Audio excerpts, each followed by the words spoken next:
Assalamualaikum warahmatullahi wabarakatuh. Waalaikumsalam warahmatullahi wabarakatuh. warahmatullahi wabarakatuh. We are from Group H. My name is Aulia Fongchanti and my partners Roni Juanta and Indriani. We will present about our material about transformational grammar and functional grammar. The first material will be present by me. Next. Transformational grammar is an approach to the use of grammar in communication that involves a logical and analytical process to fully understand the meaning behind the word chosen. Sometimes transformational grammar is referred to as transformational generative grammar or TG or TGG. Transformational grammar tries to apply logic to the task of find the deeper meaning of a sentence structure and to analyze both the surface and the underlying meaning of the words used or deep structure. Jadi, tata bahasa transformasional adalah sebuah pendekatan untuk penggunaan tata bahasa dalam komunikasi yang melibatkan proses logis dan analitis untuk sepenuhnya memahami makna di balik kata-kata yang kita pilih. Tata bahasa transformasional disebut juga sebagai tata bahasa generatif transformasional, TG atau TGG. Tata bahasa transformasional mencoba menerapkan logika untuk tugas mencari arti yang lebih dalam pada sebuah kalimat, struktur kalimat. Dan untuk menganalisa baik dari permukaan dan maksud yang mendasari kata-kata yang digunakan atau struktur dalam. Selanjutnya.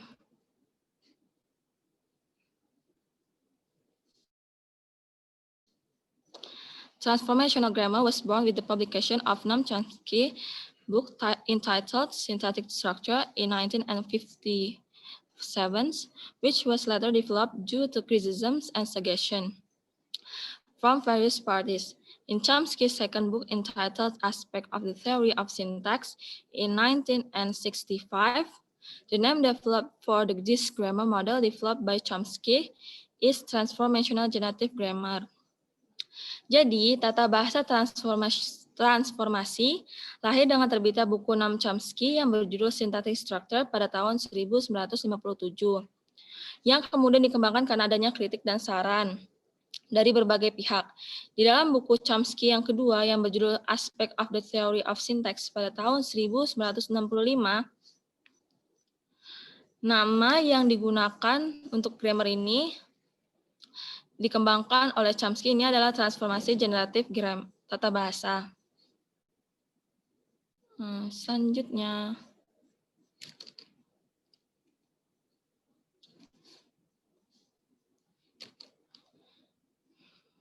Deep structure are the input to the semantic component which describe their meaning.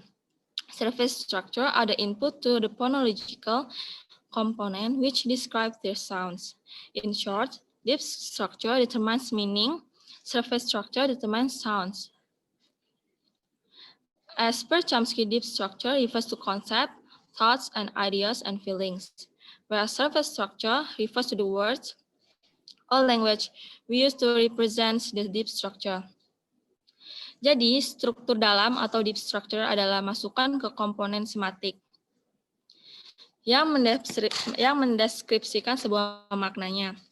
Struktur permukaan atau surface structure adalah masukan bagi komponen fonologis yang mendeskripsikan suaranya. Singkatnya, struktur dalam menentukan makna, struktur permukaan menentukan suara. Sesuai dengan struktur dalam, Chomsky mengacu pada konsep, pemikiran, ide, dan perasaan. Sedangkan struktur permukaan mengacu pada kata atau bahasa yang kita gunakan untuk mewakili struktur dalam. Singkatnya, struktur luar atau deeper structure sama dengan struktur yang tersurat, sebagaimana yang tersaji dalam kondisi siap pakai, siap baca dalam sebuah kalimat. Sedangkan struktur dalam atau deep structure dapat disebut sebagai struktur tersirat yang perlu untuk dianalisa terlebih dahulu. Contohnya dalam bahasa Indonesia, misalnya seorang merasa tidak mengetahui tentang suatu hal akan mengatakan, Kalimat yang pertama, saya tidak tahu. Kalimat yang kedua, tidak tahu saya. Kalimat yang ketiga, tidak tahu. Kalimat yang keempat, tahu deh. Kesemua kalimat ini dapat diterima dalam kaidah komunikasi. Namun dari keempat kalimat yang terlontar sebagai lapisan dasar atau atas surface structure tersebut, kesemuanya hanya memiliki satu makna lapisan bawah atau deep structure. Yang sesungguhnya itu pada kalimat pertama yang saya tidak tahu. Sifatnya pasti karena struktur pikiran manusia penutur asli bahasa Indonesia dalam benak pikirannya akan mengikuti aturan sintaksis bahasa Indonesia yang benar, yaitu yang berasas SPOK baku. Kecuali memang ada kelainan dalam proses belajar bahasa yang diperolehnya.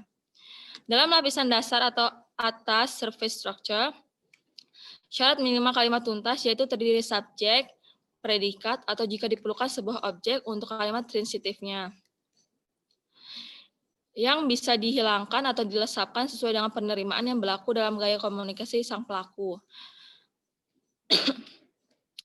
Kalimat 4, tahu deh, akan dimengerti sebagai kalimat pertama, saya tidak tahu, oleh semua penutur standar bahasa Indonesia. Lalu perubahan juga bisa dilakukan pada tatanan sintaksisnya. Seperti kalimat 2, tidak tahu saya, yang di mana subjeknya terletak setelah predikat. Namun tetap tidak menghilangkan asas fungsi dalam komunikasi, alias tetap bisa dimengerti sebagai kalimat pertama, saya tidak tahu. Oke, selanjutnya, materi selanjutnya akan disampaikan oleh Roni Juwanta. Kepada Roni Juwanta dipersilahkan.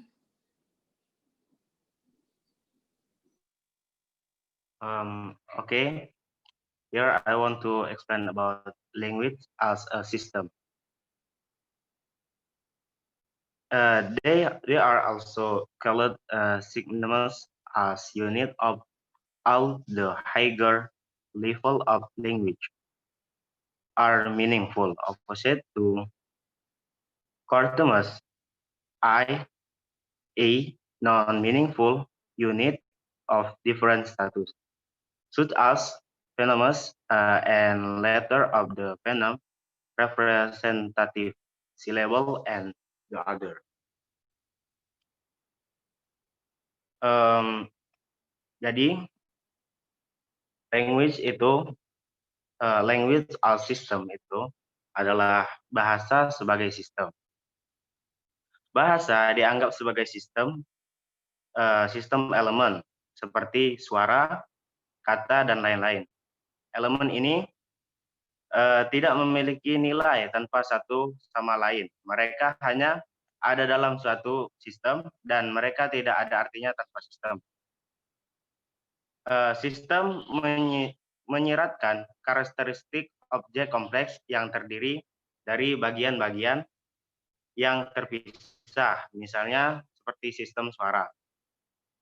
Unit atau sistem pada bahasa itu terbagi menjadi dua. Yang pertama yaitu segmental, yang terdiri dari fonem yang membentuk string dari berbagai status, suku kata, morfem, kata, dan lain-lain. Kemudian yang kedua yaitu suprasegmental yang terdiri dari intonasi, dalam kurung kontur intonasi, aksen, jeda, pola urutan kata. Unit segmental yang pertama tadi merupakan bahasa yang membentuk hierarki, yaitu tingkat yang lebih tinggi terbentuk dari unit yang menurun. Didalam kurung morfem yang didekomposisi menjadi fonem, kata yang didekomposisi menjadi morfem, dan yang terakhir yaitu frasa yang didekomposisi menjadi menjadi kata-kata. Slide selanjutnya, Dit. Oke, yang pertama yaitu dichromatic level. Format by the dictum being defined as an elementary topical segmental unit of continual text. Yang pertama yaitu dictonic level atau bisa disebut tingkat dekmik yang dibentuk oleh diktum yang didefinisikan sebagai unit segmental topikal dasar dari teks yang berkelanjutan. Fungsi dari diktomik ini adalah nominasi, predikasi, pentopikan atau membangun bentangan topikal beberapa teks, dan yang terakhir yaitu stabilitasi. Yang kedua yaitu proposemic level, formed by the sentence with naming a certain situation or situational event, express predication I-N-E, so the relation of the denoted event to reality. Yang kedua yaitu tingkat selanjutnya yaitu proposemic level atau tingkat kalimat. Satuannya adalah keunikan dari kalimat, sedangkan proposemic adalah penamaan situasi tertentu atau peristiwa situasional yang mengekspresikan predikasi atau hubungan peristiwa yang dilambangkan dengan kenyataan. Ini yang menunjukkan apakah peristiwa ini nyata atau tidak nyata, diinginkan atau wajib, dinyatakan sebagai kebenaran atau ditanyakan, dan lain-lain. Dan slide selanjutnya, Dit.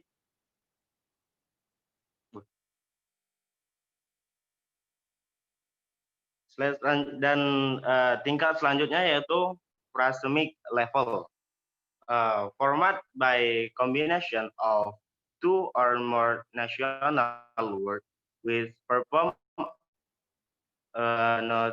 nominative function, referencing the reference of nomination as a complicated phenomenon. Tingkat berikutnya yaitu tentang tingkat frase. Tingkat frase atau kelompok kata adalah kombinasi dari dua atau lebih kata nasional yang memiliki fungsi nominatif. Kombinasi ini mewakili rujukan pencalonan sebagai fenomena yang rumit. Seperti hal yang konkret, tindakan, kualitas, situasi keseluruhan. Contohnya seperti desa yang indah, kemudian sangat sulit, dan kemudian kedatangan kepala yang tak terduga. Biasanya nominasi ini disebut dengan polinominasi. Oke, materi selanjutnya akan dilanjutkan oleh Saudari Indri.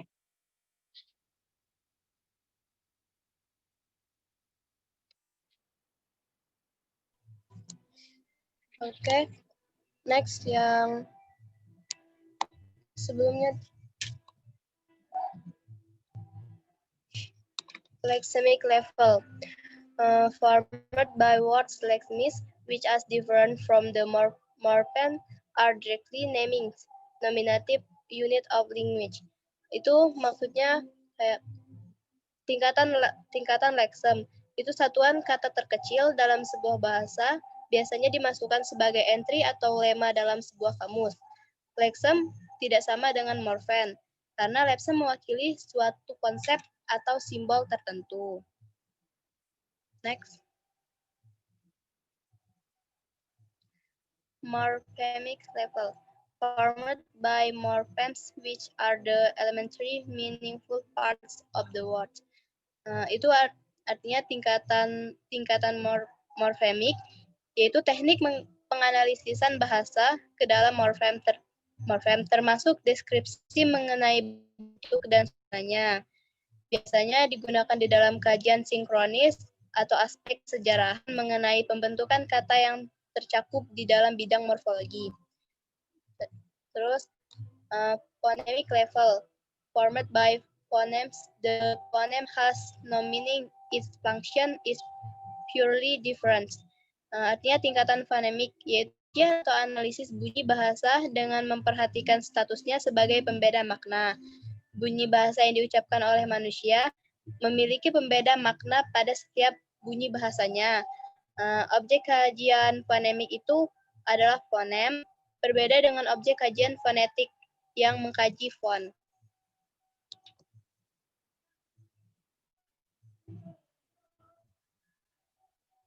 Three main metafunction of language. Yang pertama, ideational metafunction. Language helps us contrast human experience, how the individual perceives the world. Artinya, maksudnya,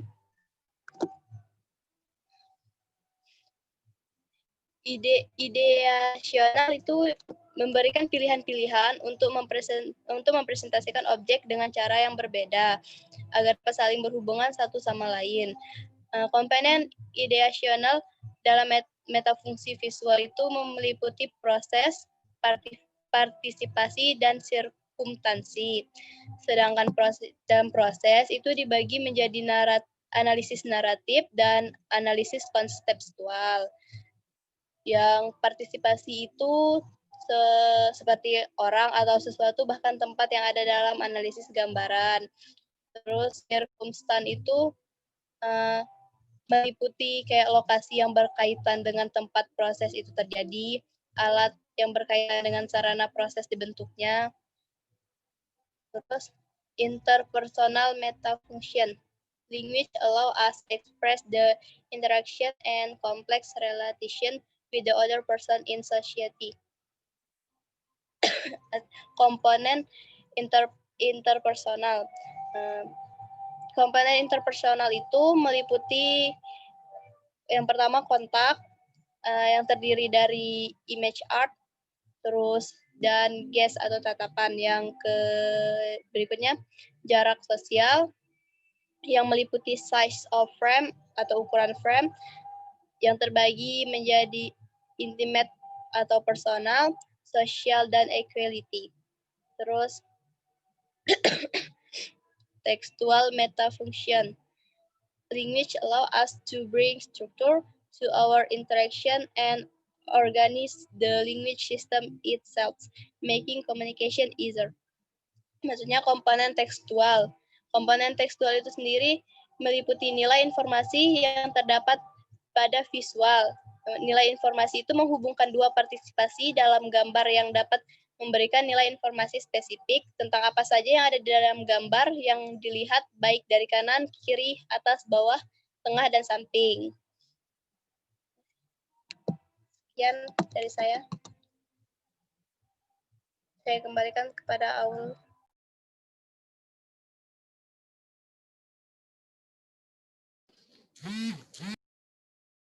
Sekian materi dari kami. Apakah ada yang ingin bertanya? Silakan, ada yang ingin bertanya.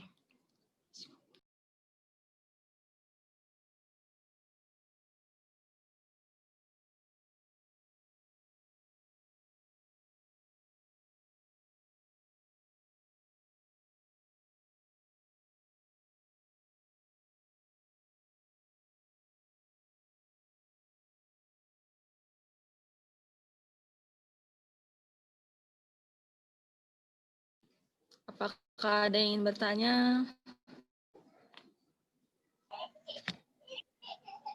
Tes. Assalamualaikum. Assalamualaikum. Waalaikumsalam. Nanyanya langsung apa di chat ya? Apa?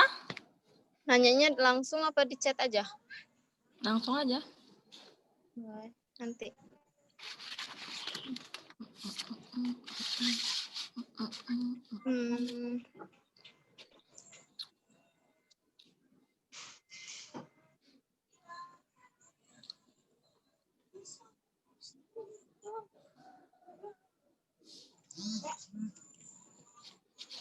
I have any question.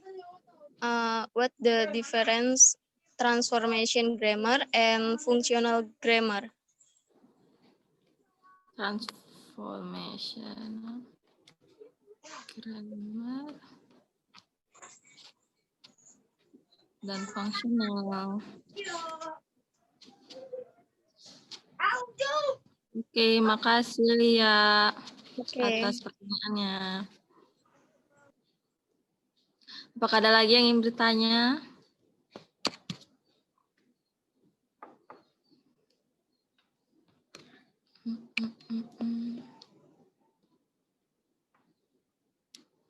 Oke, tidak ada.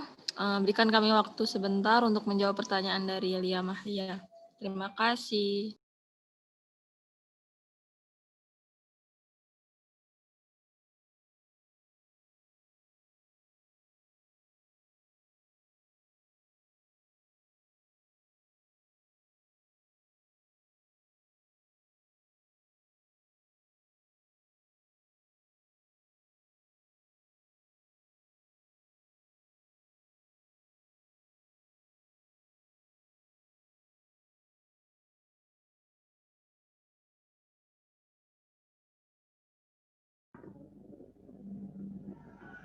Ya.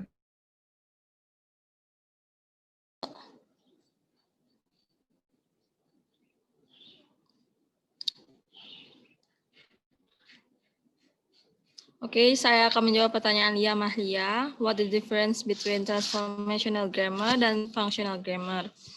Jadi, kalau tata bahasa transformasional itu adalah sebuah pendekatan untuk penggunaan tata bahasa dalam komunikasi yang melibatkan proses logis dan analitis untuk sepenuhnya memahami sebuah makna dari balik kalimat yang dipilih. Sedangkan kalau tata bahasa fungsional itu adalah tata bahasa yang menyatukan pola bahasa dan hal-hal yang kita lakukan dengan bahasa. Dan untuk mendeskripsikan bahasa dalam penggunaan aktual yang sedang terjadi dan fokus pada teks dan konteksnya. Jadi kalau tata bahasa transformasional itu, dia itu melibatkan proses logis dan analitis. Sedangkan kalau tata bahasa fungsional itu, dia mendeskripsikan bahasa dalam penggunaan kata aktual. Gitu Lia Mahlia, apakah cukup? Oke, thank you Aul. Oke, apakah ada yang ingin menambahkan atau menyanggah?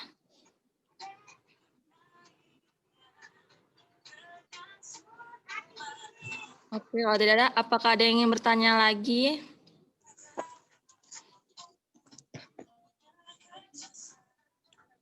Apakah ada yang ingin bertanya lagi?